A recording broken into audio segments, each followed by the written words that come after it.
પાલન કરીને 9 મહિનામાં આટલું બધું આપણે બધા ગુણ ગાઈએ તો ગભરાતા નથી. મહાપુરુષે અંતર થોડું હોય પણ એની શરૂઆત મોટી હોય. તેમ તમારું ભલે કોમ નાનું હોય પણ જન્મ તમામ જીવોનું એમાં કલ્યાણ સમાયેલું છે. એ કર્મ કરવું એ આપણો ધર્મ છે. આપણા મહાપુરુષો એ જ કહે છે કે તમે બોલ થોડુંક ઘણું તમે જ્ઞાન કથો ના કરતો પાસે કે અક્ષર તમે વર્તમાનમાં મૂકો તો બરાબર છે. આ મહાપુરુષે આટલું 9 મહિનામાં કર્યું. આખા ગામની 17,000 ની પ્રજા જોઈ રહી છે. હવે માંથી એકે આ મહાપુરુષના માર્ગે જો પગમાં પગલું મૂકીને એવું કામ કરે તો ધન્યવાદ છે. તો આ ગામને ગુણ એ આ બધા ગુણ આ ગામમાં મૂંચાઈએ તો ઉજો તો બરાબર છે. પણ બીજ રોપીને જો પણ બીજ મૂકીને પણ એ કે બીજ ના ઉગે તો આ મહાપુરુષો કી છે એ વાત ચોક્કસ છે કે જ્યારે આ ભૂમિની અંદર જે સમાજની અંદર આવો સંત પ્રગટ થાય. સમાજ કેટલો મહાન કહેવાય કે એ સમાજને ધન્યવાદ છે કે એ સમાજ ભાગ્યશાળી છે. અને જે કુળમાં સંત જન્મે છે અને જન્મ થાય છે એ કુળને પણ ધન્યવાદ આપેલો છે. એ મહાપુરુષે નિરત બાપુએ કીધું કે ધન વંદુ તે કુળને જે કુળમાં હરિદાસા કોટી તીર્થ વચ્ચે જનેતાને જેની પવિત્ર આવા પુત્ર પ્રકાશા.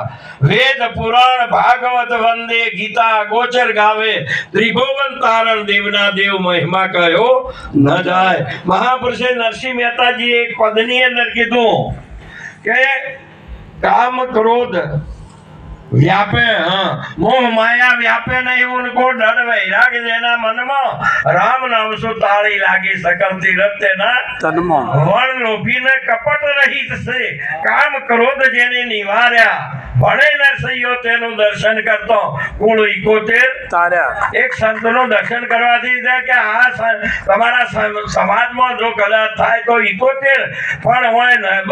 નિરોધ બાપુએ તો કીધું કે આ ભૂમિમાં જો સંત પ્રગટ થાય તો આ ત્રિભુવન તારણ છે. એટલે આ ત્રિલોકીને તારે. એકલા ભારતની નહીં ને કે ગુજરાતની નહીં. સંત બડે પરમારથી शीतल वाको अंग तपत बुझावे और की दे अपनो रंग. आग लगी आकाश में जर जर रहो अंगार. तुलसी जग में संत ना होय तो सर्जी जाए संसार. आखो विश्व ए તમારો તમે વિશ્વના વિશ્વનો પરમાત્મા છે. આવો તમને મળ્યું છે પણ એક સંત છે ને એક જ્ઞાનની લહેરથી આ તમામ કામાગ્નિ ક્રોધાગ્નિ લોભાગ્નિ મોહગ્નિ થી આ સંસાર હળગી રહેલો છે ને એ જ્ઞાનથી ઠારે છે. બીજા કોઈથી ઠારતો. અને એ જ્ઞાન આજે સંતો આપે છે પણ આમાં પાત્ર હોય તો ઝીલી શકે, નહીતર કોઈ દાડો ઝીલી શકતો ઓબળી શકે પણ એનું વર્તમાન ના કરી શકે. અને આ મહાપુરુષે વર્તમાન કર્યું ને મહાન. આટલું બધું કે હું મારી ફરજ તો નોકરી તો નિષ્કલંક પણ મેં નિભાવી પણ એ નિભાયા પછી ગુરુનું શરણ સ્વીકાર્યું. અને ગુરુનું શરણ સ્વીકારી અને એમને ભક્તિના માર્ગે પણ પોતે જેસરજીની ગોળી એક પળની અંદર હાથ આવે તો પીર એટલે સત્ય.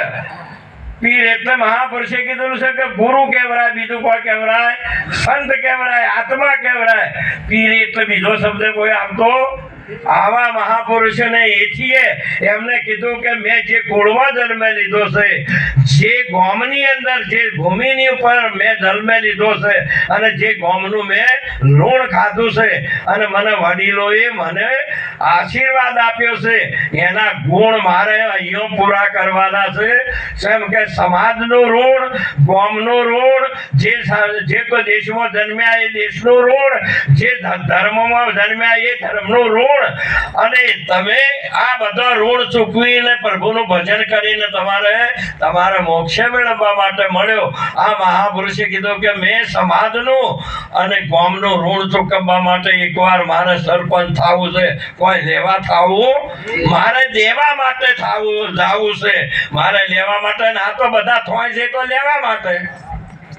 આમ સાચું તો બોલો લગા થોડું.